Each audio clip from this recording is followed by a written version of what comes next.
If you're looking for some straight-up marketing advice that's super chilled and also a bit of a laugh, then grab yourself a drink and get ready for Marketing and Margaritas, a podcast that makes marketing entertaining. Brought to you by Rebel Nation, direct from regional Queensland. Hello and welcome to Marketing Margaritas. Today I'm joined again by the lovely Maree from CareerForce Australia. Maree, thanks for coming back on. Thanks so much, Jade, for having me. It's always a fantastic opportunity to spend some time with you. I'm glad you think of that and not just an opportunity for me to tease you relentlessly on camera. I know, but I'm as that word goes at the moment, I'm very resilient. I was just about to say, you're a very resilient woman. And it keeps me on my toes. So well done to you and ahead of the game. So today I wanted to bring you on to talk about developing a staff retention strategy. I think that we keep talking so much about recruitment. People are having so much problems with hiring, etc., finding staff, all that kind of thing. And I'm not trying to say that that's not happening. I really do think that recruitment is very competitive and difficult right now. But I think that sometimes people are focusing so much on that, they're actually missing the other piece of the puzzle, which is retention. And it's basically by keeping the right people, especially in the long term, that is going to make your business more sustainable and for growth and all that kind of stuff. So that's why I wanted to bring you on to talk about that other side of the people puzzle when it comes to staffing. But before we do that, even though you've been on the podcast before, I just wanted to recap a little bit about you and your business, etc., just so people know why we've asked you as opposed to someone else, that you know what you're actually talking about. I know what you're talking about, but make sure that other people know. So CareerForce Australia, sum it up for me. What is it that you guys do? So CareerForce Australia is really a people-focused business. So from an individual point of view, it's about providing people support with individual support with their careers, whether it's to develop their careers, launch them or uplift them. But from a business point of view, it's working with that business to ensure really you've got the right people doing the right job. And where you need any career planning and development within that business, then we can also look at it from a team perspective as well as an individual. So really it's about ensuring that you've got the right people doing the right job if it's a business perspective, and that you can it's mutually beneficial. You can realise their potential as well as achieving the outcomes of the business. Yeah, so is that personalised career guidance, whether that's for an individual looking out for themselves or a business that's looking out for the business and their team sort of thing? Yeah, so if an individual comes to us, we work with them about what they want out of their career and what they're looking for, or whether it's... Which can be a lot trickier than people realise sometimes, actually figuring out what it is that you want or reassessing what it is that you want. And I think, having that third party person to help you through that, because otherwise things just go round and round in your head and you kind of, you're unsteady, like you never really know if what you're doing is what you want to be doing. Whereas with working with someone else, I think it just brings so much more clarity. And when we've got clarity, it's so much easier to actually move forward. And it also helps with your personal accountability. You can have a lot of conversations with that's yourself, very true. but you don't necessarily always take Surely not. Surely no one does that. The action. Whereas if you're seeking professional assistance with that person's a guide. You still are in charge of all the decisions, but it's just helps you with that really like a personal career audit in a sense as to, what sort of life do you want to live, and then you can backtrack that into your career. From a business perspective, sometimes businesses ask us to work individually with people, so that's more around a coaching perspective. But if you're looking at it from the business overall, it might be, well, this is what we've got, this is where we want to get to, what are some of the things we need to do to attract the right people, but also to develop our people so that we can all go on the journey together. And then also as well as the business owner themselves, their own career planning and stuff. Like having a business isn't just yes, your business is a big part of you, like who you are, but it's also a separate entity. It's kind of like, is this what I want to be doing my whole life? And if it is, how is that going to change over time for me? And so I think there's that individual planning, not just for an employee, but for someone who actually owns their own business too. And especially small to medium businesses, there's a lot of pressure on those business owners. Yeah, there is. And as you would know, so they don't always have that outlet. So and you need to have an outlet that's trusted, confidential, where you can have all those conversations about your future with or without business. And that's part of why people engage us, because of that whole trust and confidence around what we do. And those what if scenarios, like sometimes you just want to explore a scenario. It doesn't necessarily mean you're going to do it,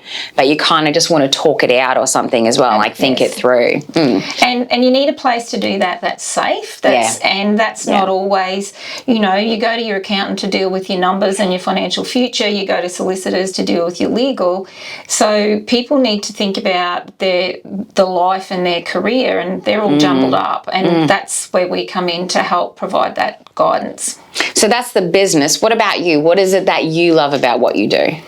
Well, I've always enjoyed helping people, empowering people to take those next decisions, whatever it is they want to do, because it's like when you're a little kid, sometimes you're the scaredy cat and you go, will I do that or will I not? And sometimes you just need that. And you're like coming over and pushing them off the ledge? No, it's not quite that severe. It's about you just sometimes you just need that one person to believe in you to be able to take those next steps. That's so true, though. Honestly, it's like, I think I wrote that in something recently where I was like, if you don't have the belief in yourself to do something, like you have to back yourself to be successful. Absolutely. But sometimes you don't always have it at the start, and you can borrow other people's belief in you until you have your own belief in yourself. And that's a wonderful, or when yours wavers. Well, that's a wonderful term, but you always need to replenish, to restore and replenish. And you spend so much time often in other aspects of your life that you forget that part about you that brings back your joy. But it's a privilege to be invited into people's lives and to share their dreams and aspirations as well as their challenges. And if there's one small thing that comes from that interaction that allows them to move forward in the direction that they want, then you've achieved part of that. But it's absolutely seeing someone who's perhaps is that scaredy cat in a sense, and then they start to flourish and bloom and take those steps. And it stems back to probably my days in education where, you'd have students come in, especially at uni in particular, but even at TAFE, they come in and they're at the start of their careers, and you were a small part of helping them launch that career and some of the places they've ended up. And now I'm engaging in different programs where those students are actually full-blown professionals in their own right, coming back to help that next generation. So that's a part, and it's very restorative personally to actually be helping somebody else take those steps for their careers. And that's it. You're fulfilling your purpose by helping other people not just find their purpose, but actually go after it, achieve it themselves and too. Take those steps, because that's the tricky part. So sometimes you just need someone to take you by the hand and say, it'll be okay, it'll be scary, but sometimes you need someone to take you by the hand and go, just do it, it's going to be fine. Yes, absolutely. Sometimes that little firmer approach. Yes, that's it. Sometimes people need encouragement, sometimes people need a firm hand. Well, as they say, you can't keep doing the same thing and expect a different outcome. And sometimes people just need to explore that in a safe place. And if we can be that safe place for them to explore it and then work out where they're going to take some little steps or where they're going to take that deep dive, well then, that becomes a process in itself. Cool. Okay, so looking on to our episode today, so we're talking about creating like an actual, I say strategy, but like creating a plan, like actually a thoughtful, dedicated approach to how you're going to retain staff. When it comes to, like I said, hiring practices, etc. I think there's so much talk about at the moment that we forget to actually appreciate. It's like anything in life. You're so busy looking at what you don't have, you sometimes forget to appreciate what you do have. And I feel like this is an overlooked part of business at the moment in general. So Maree, from your side of things, what do you think people need to be doing to make sure that they actually do have a strategy for retention as well? Well, you certainly, if we put the recruitment piece aside and that's about attracting the staff, you actually need to have a really cold, hard look at your business. You need to look within. And, rarely, the treadmill of business often doesn't sort of facilitate that. So you need to stop as a business owner and purposely look at what is it you're trying to achieve. what sort of business have you got? If someone described your business, what would they say? Because those things permeate down to the type of people that come and work for you. What work do you do, and are you doing work in the best way that you could currently be doing it? You've also got this wonderful, I'm not a fan of the term, but you've got this wonderful asset called people. And really people are the point of difference for a lot of the things we do. And they create the excellence in what you do. So have a look at your team. You know, how are you engaging with your team? What have you got? You can do simple things like a skills audit. Do you actually have the people with the skills to do the work you need? If you don't, do you need to develop those people? But you actually have to look at what you've got, because that's something in a sense you can control, whereas you can't control finding those new staff at the moment. So it's then, and having that right vibe, trendy word, bit out of my generation. No, but I think it's quite accurate here. Is like having that vibe. We used to call it the corporate culture, etc. Is that's kind of, it is that now. It's that vibe, that atmosphere, that feeling, or whatever that you get when you walk into an office. It can tell you a lot about the place. Absolutely, and it's no different really, in a sense that if you're a customer walking into a business, you get a sense of whether you want to purchase from that business. Well, if you think about your employees in the same way, why are they here? You know, a paycheck is a paycheck. That's a bit generational too, isn't it? No such thing anymore. I'll talk about pay in a moment, but you've got to have a sense is we spend a lot of time at work. What is it? Why do your employees want to get up every day and come and work for you? Yeah, we all have bad days, but as the majority, what is it? What are the top 3 things as to why they come to work for you? And why not ask them? Something as simple as that. And like I said, I think it's that environs as well. Like I know we've been doing some recruiting. Well, we've been doing recruiting for helping with recruiting, marketing for a few clients, and one of them, they're tradies, etc. And so they do very specialised work, and they have just redone their whole workshop, and it's this massive, big. Even I think it's beautiful, and I'm not into workshops at all. This beautiful, modern, purpose-built facility. And so, they did this awesome photo shoot, and that's what we've been promoting, is the fact that you're doing really specialised work, because apparently that's interesting, and also that you actually have a nice modern facility that, where these guys and girls want to go and actually work, as opposed to being somewhere grotty with, old equipment and all that kind of stuff. And, I think it's sometimes that's the recruiting side of things, but that's also retaining who you've currently got. Is that, you've got to think, like, do you want to go and work somewhere that's kind of crappy looking and stuff each day, or do you want to go somewhere where you actually feel good about where you work and you have pride in your workplace, because that, that your staff then will have pride in their workplace too, and that's important.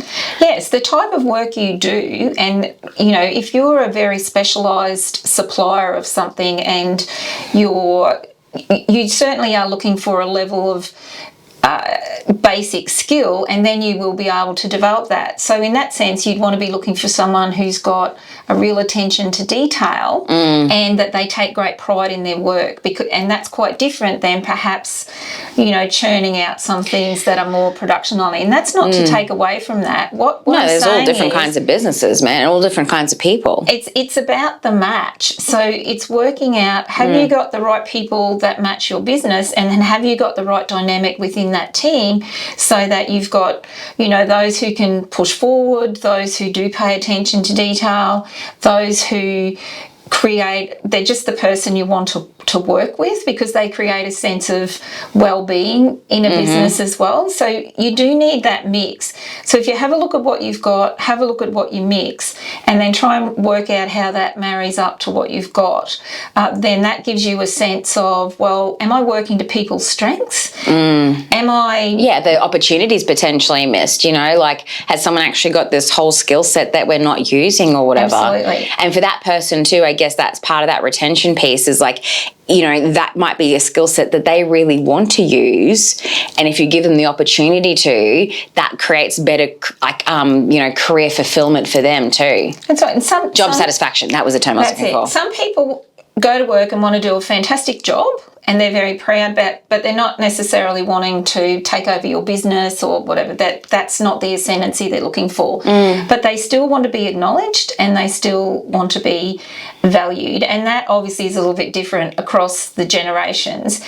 But you've also got to look at the personality that you as a business owner or your leaders bring. You know, do they bring a level of positivity or can do or yes, we'll get this done?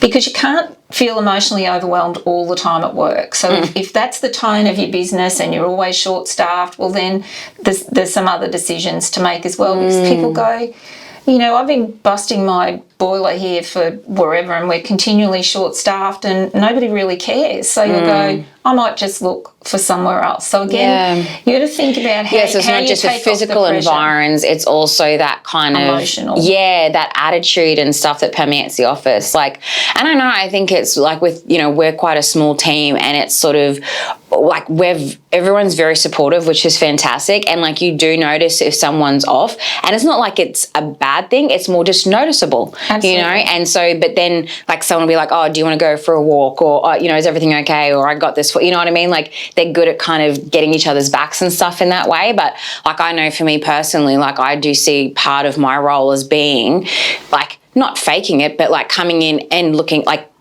it's easy for me to be positive. I am just honestly naturally positive person, but I think that's part of my role as well, is to be that positive sort of like, that didn't work out, that's cool, what else can we try? Yeah, and that sets the Because tone. shit will always go wrong. Absolutely. I think if you come to that realisation around that, some days things aren't going to go to plan, but hell, let's just deal with that and move on, you know, as long as it's not mission critical, either from a human life point of view or the business point of view. Luckily in marketing, it's not very often mission critical as far as the human life stuff goes. So it is, I think, just important for your leaders, whether that's the business owner in a very small team environment, but also how do you set the tone? And then you may have to make some hard decisions when you do that audit, because if you've got someone who's not right for your business, and I just want to clarify that, not right for your business. It doesn't mean to say they don't have an offering, but they're just not right for your business in that mix, then that calls for some other decisions and some other professional assistance in that regard. But I think it is about the physical environment. I mean, to get pretty granular, are your employees' facilities at least clean and tidy? It doesn't matter if they're a bit old, but are they clean and tidy? I'm an absolute pain in the ass when it comes to like our kitchen and stuff. I can't imagine that. I've gotten to the point where we've labelled the pantry shelves now so that things kept organised because I just feel that when things are organised and clean and orderly, it means that you're not, like, if you can just find what you need straight away, it's just less stressful and it's easier and life is easier. And there are so many hard things in life.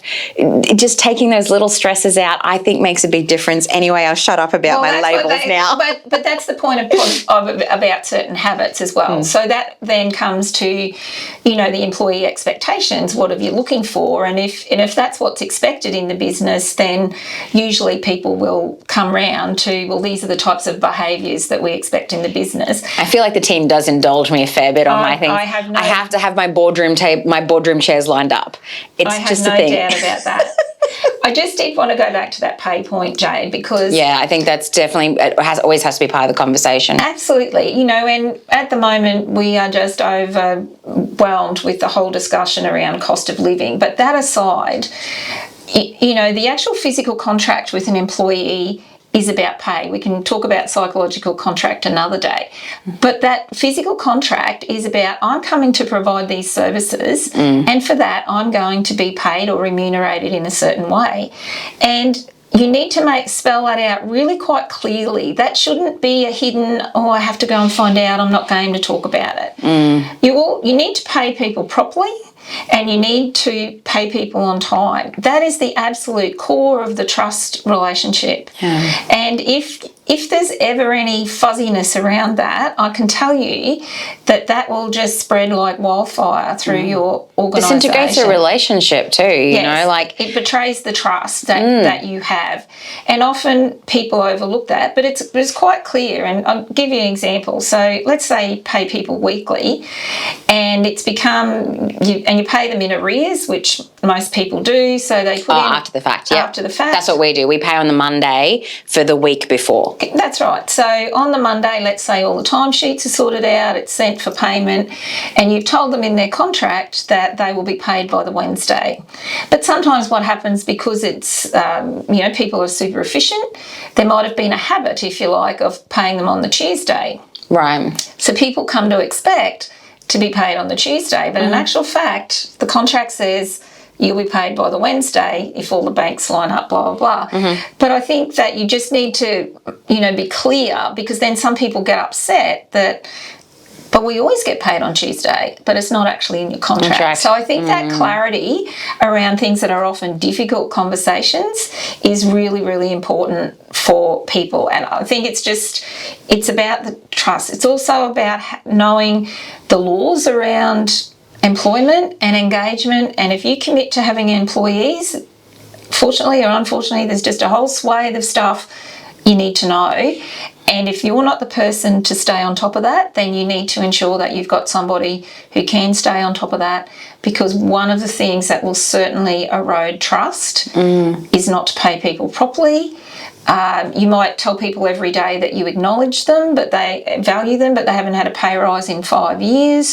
So all those little things can add up.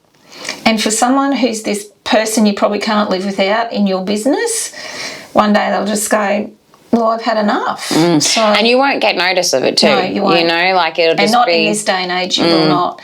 So if you've got employees who've been loyal to you, they've really helped you with your business and through whatever times, challenging times as well as the good times, I would encourage you to take a really good look within and see how you can certainly better value those employees. And so, well, you've got to follow the law for starters, but what are some other things that you might be able to do? What's an example of other things, like stuff that you found that works previously?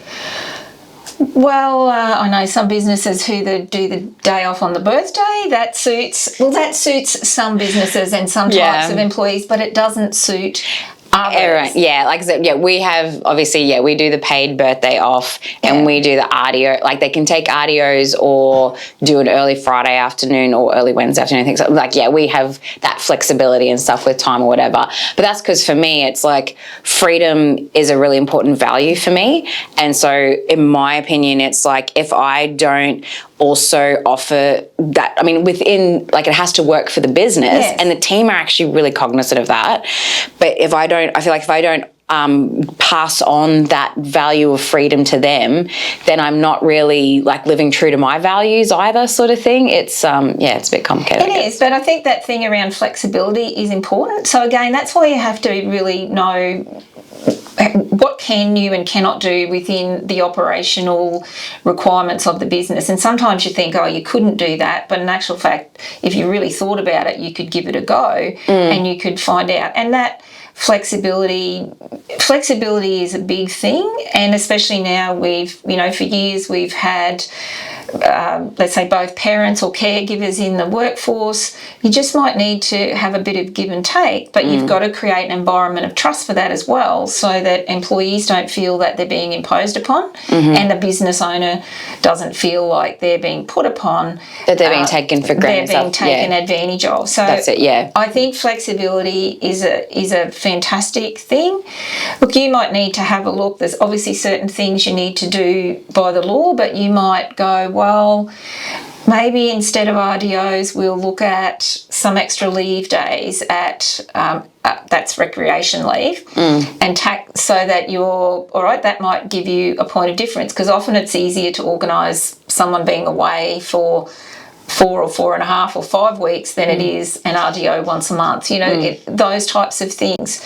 It might be someone who's worked for you for a long time, but they are wanting to transition to a new, how do you want to live your life? So well, that's what we've got. Jamie, for example, he's just changed his hours recently. He because his husband is a radio announcer doing a breakfast show, so for that, like, his hours are out, sort of thing. So Jamie's changing his to be earlier in the morning so he can finish early in the afternoon, so he can have more quality time at home, because his hubby's got to go to bed early for the 3 a.m. start, sort of thing.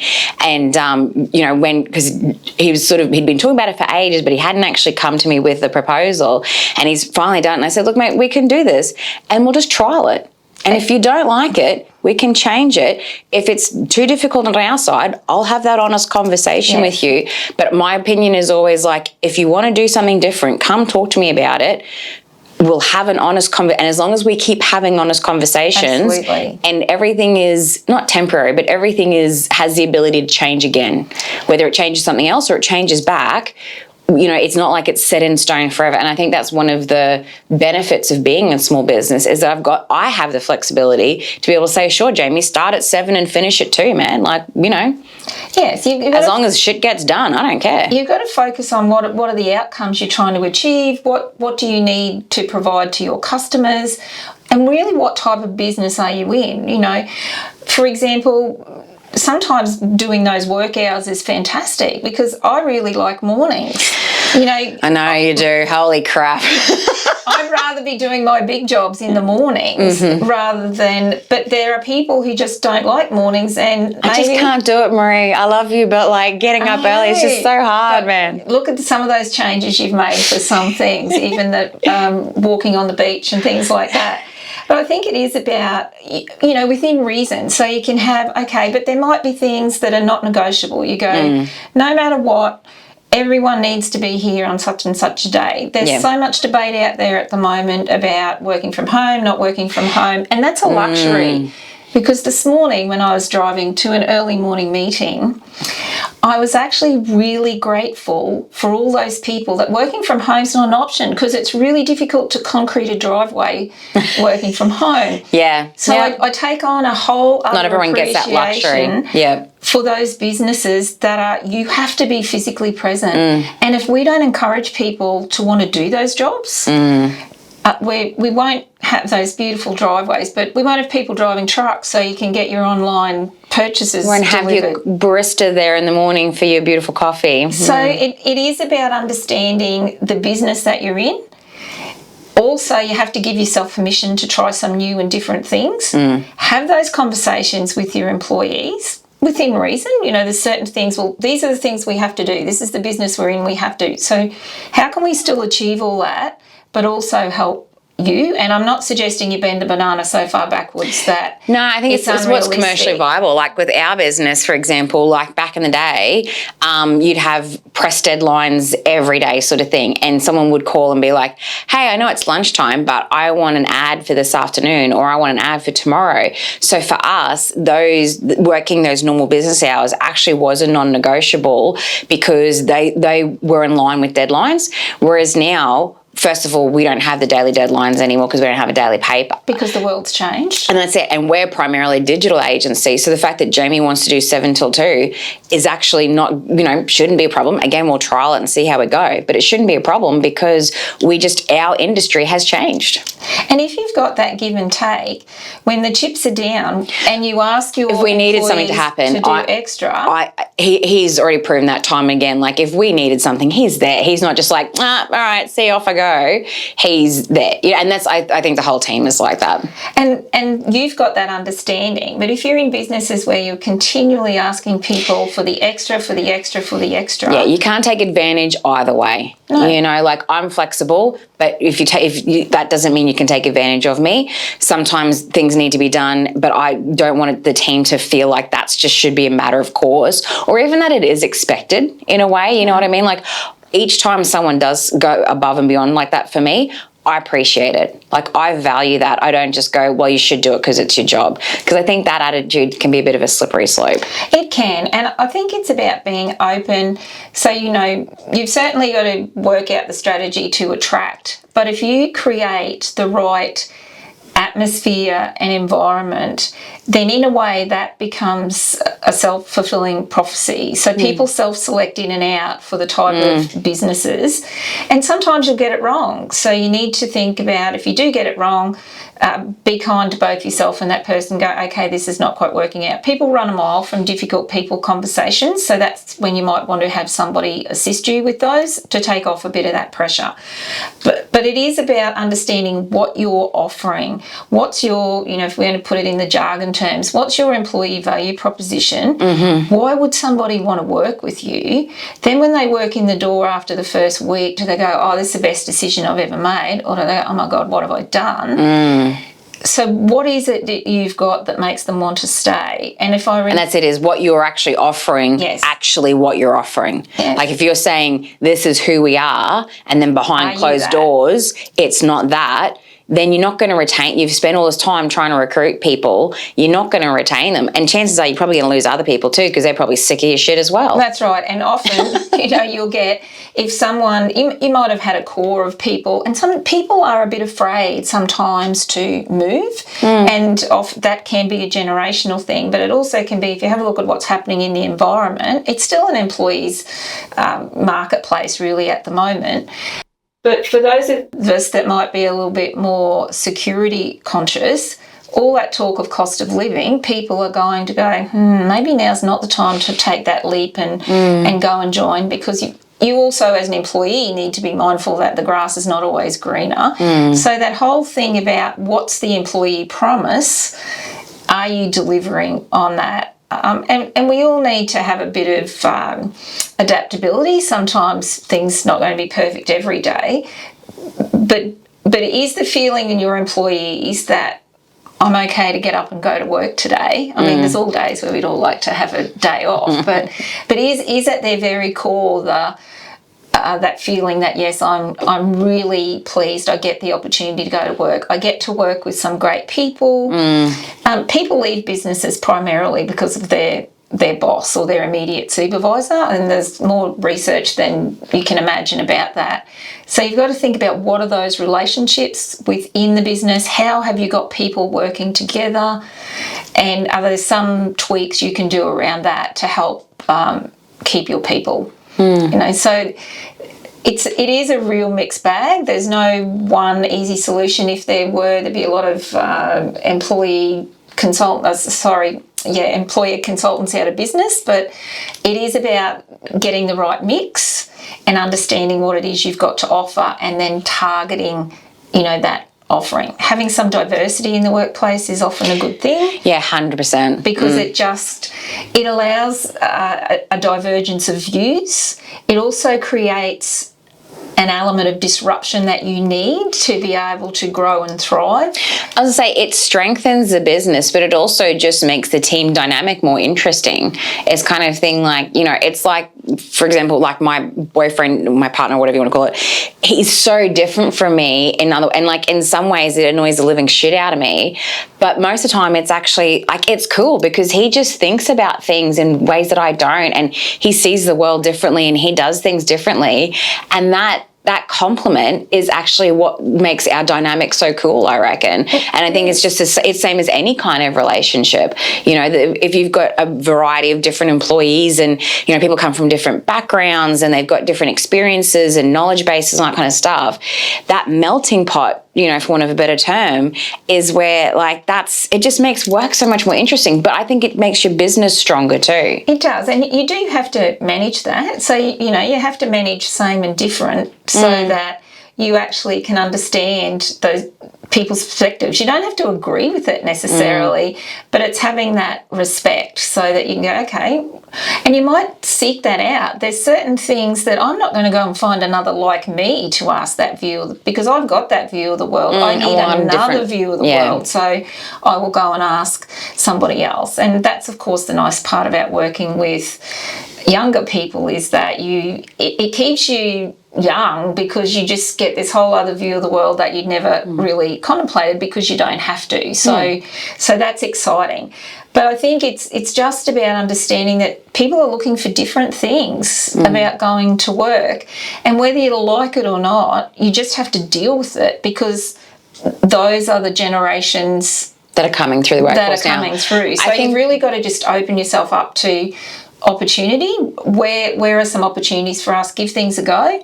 If they're not working out, call it early on whatever it is that you're doing, and then go, okay, well, that didn't work, so the world didn't fall in. Let's have a look at something else. Give it enough time. But that term fast fail, you probably want to think about that. And do all your research first. You don't want to launch. Just jump into everything all the time. And you don't want to take the next fad because you think it's the next bright, shiny thing. But you do have to actually stop, take the time, have a look at your business, have a look at where you are in the business. Are you even doing the right job in your business? That's an important point too, yeah.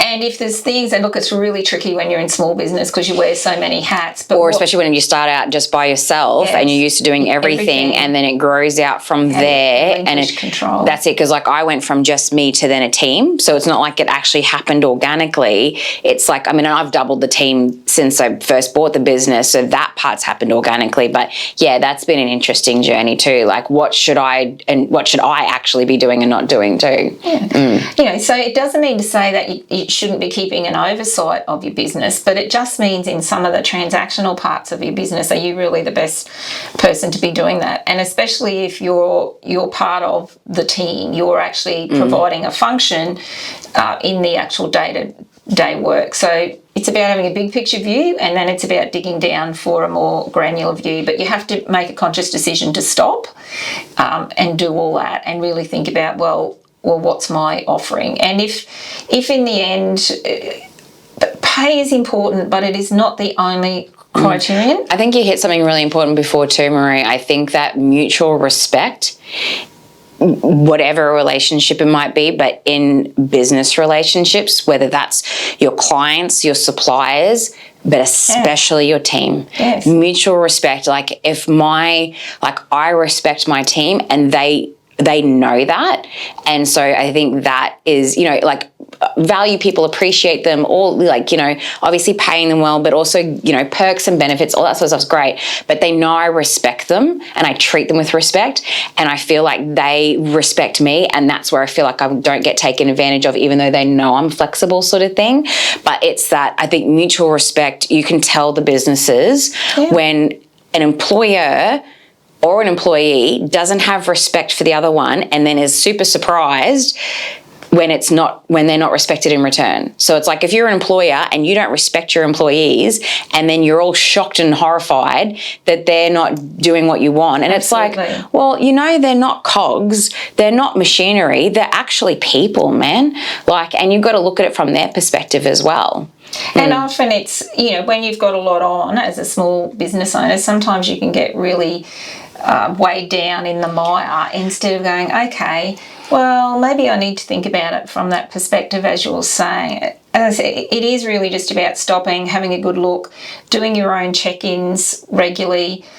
You don't need super duper surveys that take 50 questions. You just need to find out, if you're tuned into people and you're finding out how they're going, what are some things that are, you can find out a lot from a conversation that you don't need to engage professionals, pay a lot of money to do. But if you're in small to medium business and you want to be successful, it's really important to stay tuned in and not shy away from those conversations, because you may accidentally hear something that if you're worried you're going to hear something you don't want to hear, that's actually probably a good thing, because then it gives you the opportunity to do something about it. Yeah. And I'm not suggesting that you pry into people's personal life. No, there's a balance. You need to be very conscious about boundaries and things like that, but it is important for you to be tuned in and to know that often you go, say, oh, come and see me if there's anything, but maybe it's incumbent on you sometimes to suss that something's maybe not quite right, and you can have that conversation. But if people are fearful of having those conversations or their job's going to be on the line because of it, well, obviously they're not. Like I said, they'll just self-select out. They will self-select out. Yeah. So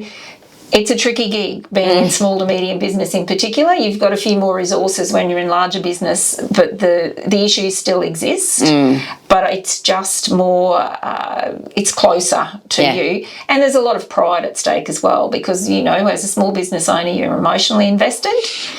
So sometimes things can have you put an emotional element on them. Can appear bigger than what they actually are. And that's why having trusted advisors, you know, are really important that They are priceless, trust me. Yes, so it is. And I think it's the same for everybody. So even in, you know, this is a service that we provide about being those, you know, mentors or coaches along the way, but we still need to do it as well so that we're still able to offer that up-to-date, refreshing service, that the best service that you can supply as well. That's right, that people expect and be aware of what's going on. So people are still in control, and people want a level of control over their life. If you're in a job and they think they have no, I'll call it no out, because, you know, they may have a mortgage, they may have this. If people are feeling that, they have no agency. That will transfer into their work. It's not your fault, but you need to be aware of it, and perhaps you can help. Because it can impact you. Yeah. Okay, Maree. So if you're going to leave us with one final tip to wrap up today's conversation, what would that be?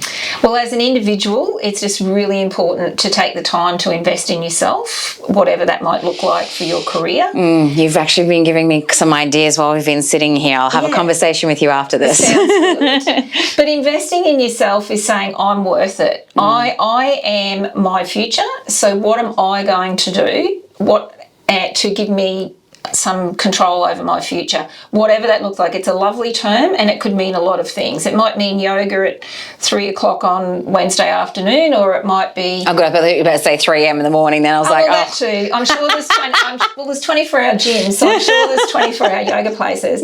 But as a business, it's a term that is used a lot as well, but it's a broad brush term, but it is about investing in your people. Tune into your people, because your people are the point of difference, and it's the dynamic of the people that form that point of difference. So if you think about all the technology that's out there, even systems and processes, eventually they will all be replicated across businesses. Somebody might be the first mover, but in this day and age, you've probably got barely 2 to 3 months advantage before someone else is doing it as well. Before somebody else is doing it. So it is about really thinking about the dynamic of your people, and how can you have the best dynamic to give you the point of difference. And that's about the mix of people that you've got. And where do you fit into that as well? Awesome. Thank you so much, Maree. I really appreciate it. That has given me some really good food for thought as well.